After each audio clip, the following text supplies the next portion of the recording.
Bismillahirrahmanirrahim. Assalamualaikum warahmatullahi wabarakatuh. Selamat pagi anak-anak semuanya.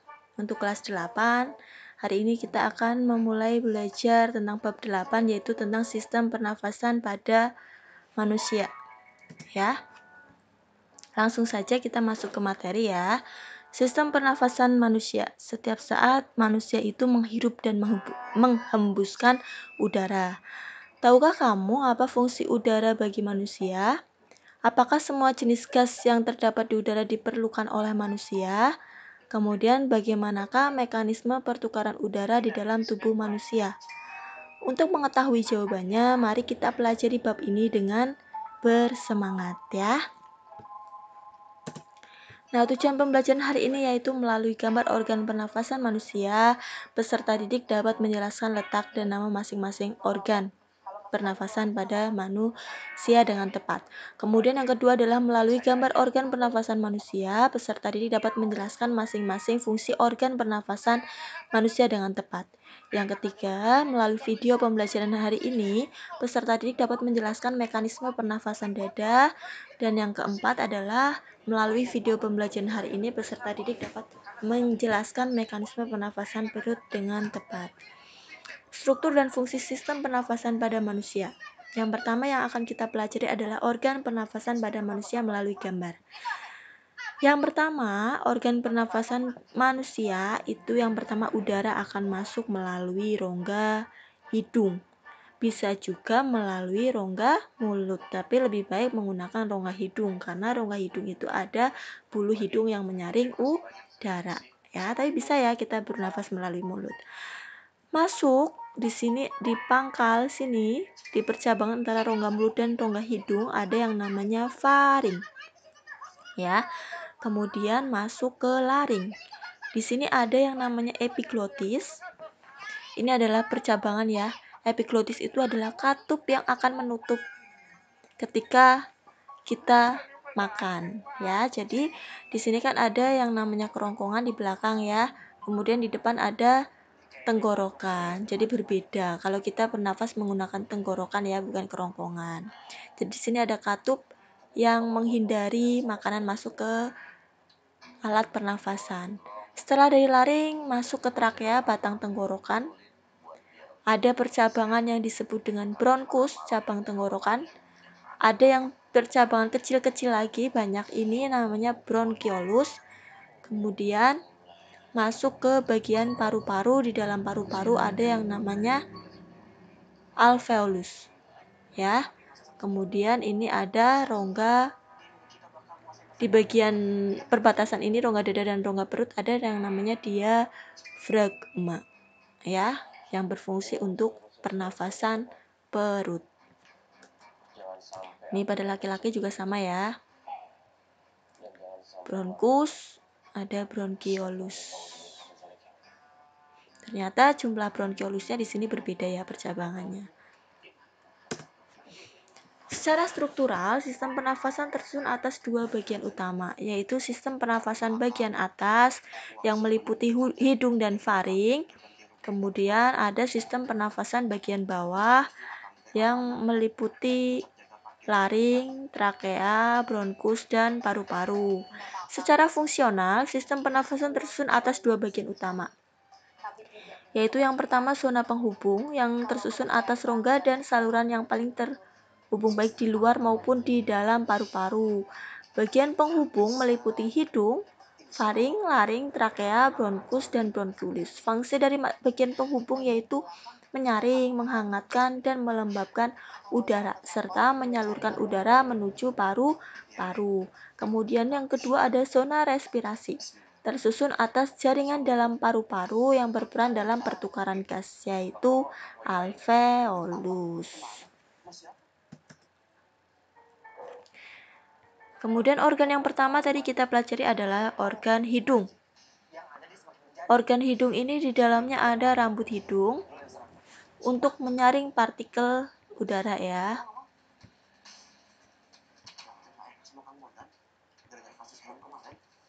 Kemudian nyaring partikel debu kotoran yang masuk bersama udara ya. Kemudian ada juga selaput lendir sebagai perangkap benda asing yang masuk terhirup saat bernafas, misalkan debu, virus, dan bakteri. Kemudian ada yang namanya konka, mempunyai banyak kapiler darah yang berfungsi menyamakan suhu udara yang terhirup dari luar dengan suhu tubuh. Kemudian menghangatkan udara yang menuju ke paru-paru. Ada faring. Faring sama laring ya. Huruf F dulu ya sebelum L ya. Jadi jangan sampai kebalik, faring baru laring, F baru L. Faring berfungsi sebagai jalur masuk udara dan makanan, ruang resonansi suara, tempat tonsil yang berpartisipasi pada reaksi kekebalan tubuh melawan benda asing. Ada ini bolus ya, bolus itu makanan, makanannya sudah dikunyah. Kemudian masuk ke faring ya, dibantu oleh lidah. Kemudian ketika makanan masuk ke percabangan antara saluran pernafasan dan saluran makanan, ini masih faring ya. Itu ini epiglotisnya akan menutup, saluran pernafasannya akan menutup. Kemudian ada laring, ini belakang ini esofagus atau kerongkongan ya. Yang depan ini yang trakea. Yang untuk pernafasan. Jadi kalau makanan dia langsung jatuh ke kerongkongan. Kalau pernafasan dia akan melalui sini dulu ya.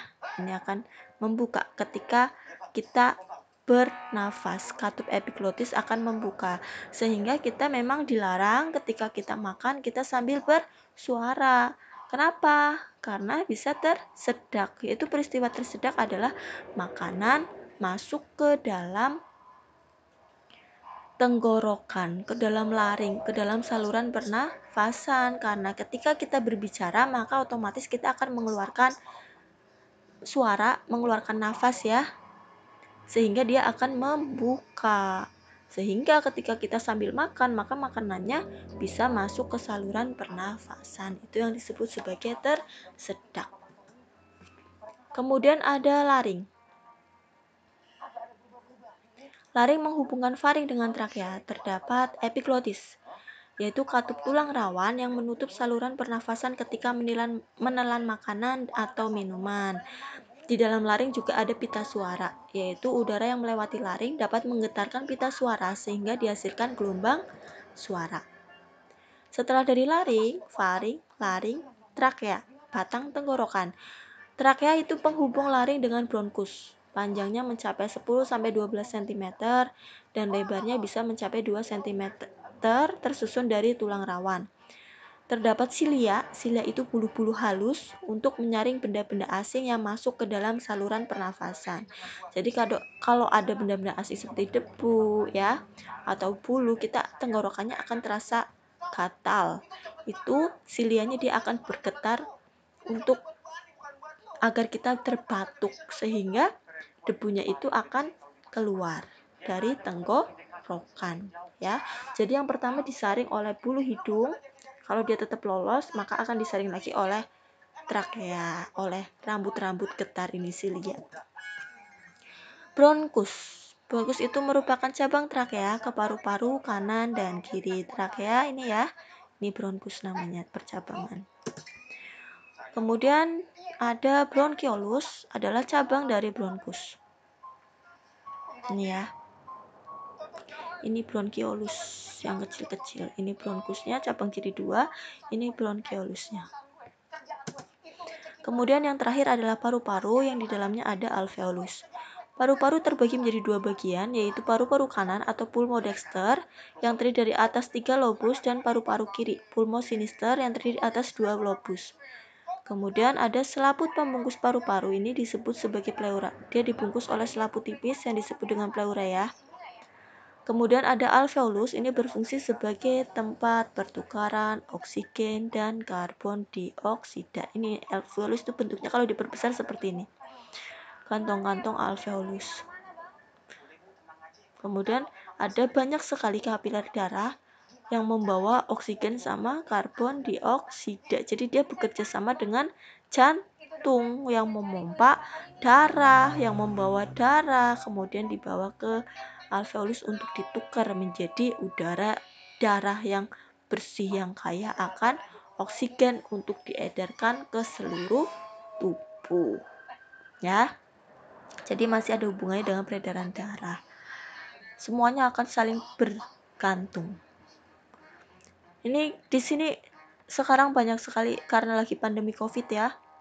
Itu ada yang disebut dengan penyakit pneumonia yang alveolusnya itu terisi cairan. Sehingga kalau alveolus ini terisi cairan, maka pertukaran oksigen dan karbon dioksida menjadi terhambat. Itu yang menyebabkan sesak nafas karena ini dipenuhi oleh cairan. Jadi udaranya nggak bisa masuk sampai ujung.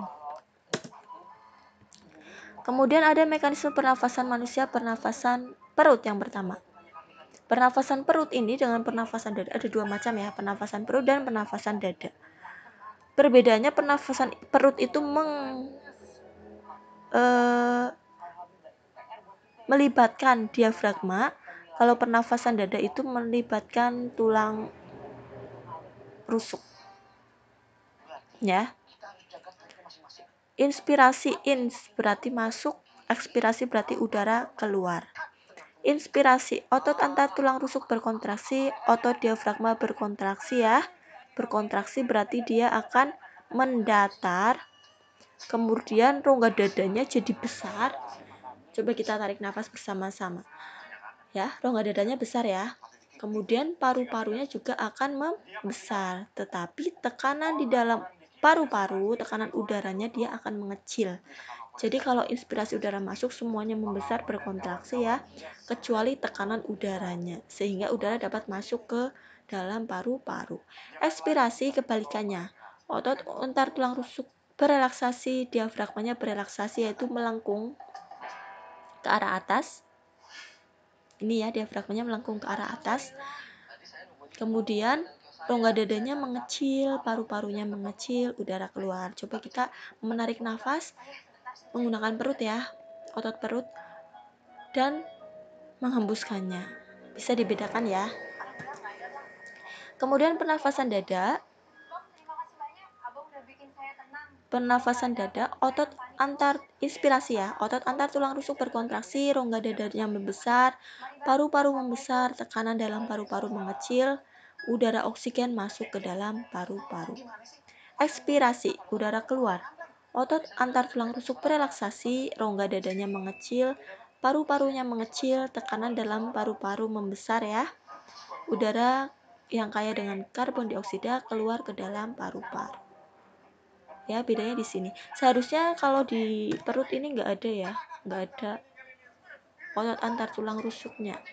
Hanya otot diafragmanya saja yang terlibat. Kemudian ada frekuensi pernafasan. Frekuensi pernafasan adalah frekuensi pernafasan yaitu kecepatan pernafasan setiap menit. Manusia normal itu berkisar antara 13 sampai 18 per menit ya. Frekuensi pernafasan ini dipengaruhi oleh yang pertama adalah umur. Semakin tua umumnya akan semakin lambat. Kemudian ada jenis kelamin. Umumnya laki-laki lebih cepat dibandingkan dengan perempuan. Suhu tubuh, suhu di bawah normal umumnya akan mempercepat frekuensi pernafasan. Kemudian posisi tubuh. Frekuensi pernafasan saat berdiri akan lebih cepat daripada saat duduk karena dia menghasilkan energi lebih capek berdiri ya. Pokoknya kalau lebih capek berarti frekuensi pernafasannya itu lebih cepat. Kemudian aktivitas, semakin tinggi aktivitas frekuensi pernafasan semakin cepat. Kita lari-lari, maka nafas kita akan cepat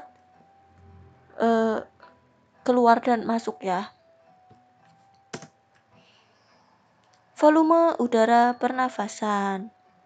Ada yang disebut sebagai udara tidal. Ini adalah udara saat pernafasan biasa yaitu 500 cc. Udara volume cadangan inspirasinya 1500, cadangan ekspirasinya juga 1500. Udara sisa yang dia selalu tinggal di dalam paru-paru itu harus selalu ada udara yaitu 1000 cc. Kapasitas vital ini yang bisa keluar masuk berarti tanpa sisa ya, ini dijumlah 500 tambah 1500 tambah 1500 hasilnya 3500. Kalau volume total berarti semuanya udara sisa ikut yaitu 4500. Nah ini grafiknya dilihat ini ya, 3.000 sampai 4.500 berarti 1.500. Ini volume cadangan inspirasi. Ini di tengah-tengah 500 mili yaitu volume tidal, volume udara yang keluar masuk seperti biasa, pernafasan biasa.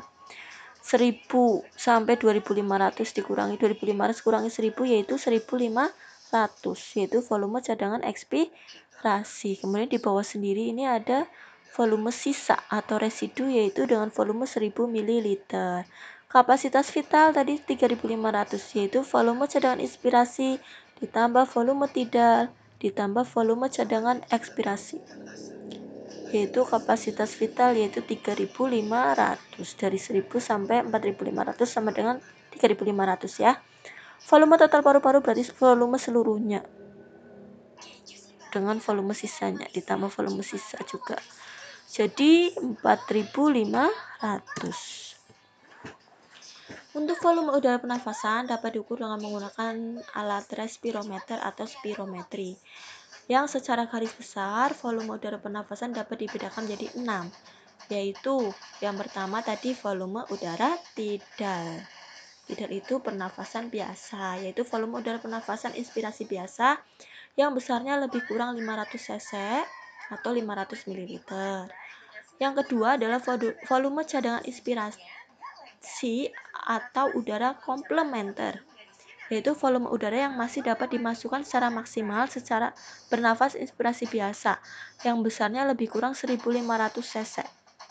Yang ketiga adalah volume cadangan ekspirasi atau udara suplementer, yaitu volume udara yang masih dapat dikeluarkan secara maksimal setelah mengeluarkan nafas atau ekspirasi biasa, besarnya lebih kurang 1.500 cc atau 1.500 ml.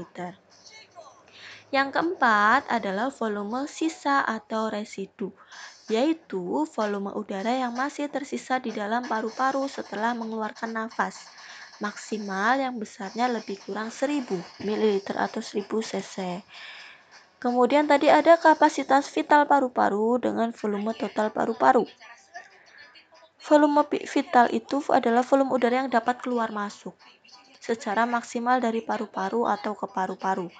Kapasitas vital paru-paru ialah hasil penjumlahan dari volume udara pernafasan, tadi tidal ya, ditambah udara komplementer, ditambah udara suplementer, atau KVP sama dengan UP ditambah UK dan tambah US.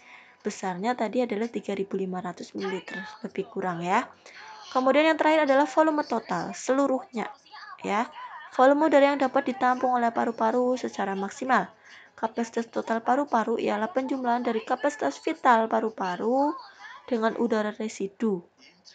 Jadi tadi 3.500 ditambah udara sisa yang di dalam tetap tinggal di dalam paru-paru, nggak keliling-keliling ya, sama dengan 4.500. 3.500 tambah 1.000. Ya, ini diingat-ingat. Udara tidal itu udara pernafasan biasa yaitu 500. Udara cadangan inspirasi yang bisa masuk setelah kita menghirup nafas sekuat-kuatnya 1.500 sama dengan cadangan ekspirasinya 1.500 ya. Udara sisa yang harus selalu ada di paru-paru, jangan keliling-keliling, jangan pergi-pergi, ini 1.000 ya. Kapasitas vital itu tanpa udara sisa. Kalau volume total berarti seluruhnya, namanya juga total ya. Sekian untuk penjelasan hari ini sampai volume udara ya akhirnya. Jadi tadi tujuannya kurang satu, yaitu tentang kita dapat menjelaskan volume udara pernafasan ya. Tadi hanya sampai mekanisme pernafasan, kita tambahi sampai dengan volume udara pernafasan, sehingga untuk minggu depan kita bisa belajar tentang gangguan yang ada di sistem pernafasan. Sekian untuk pembelajaran hari ini. Kalau ada pertanyaan bisa ditulis di kolom komentar atau bisa melalui Japri, WhatsApp, dan juga melalui Google Classroom. Sekian, terima kasih. Mohon maaf untuk kurang lebihnya. Wassalamualaikum warahmatullahi wabarakatuh.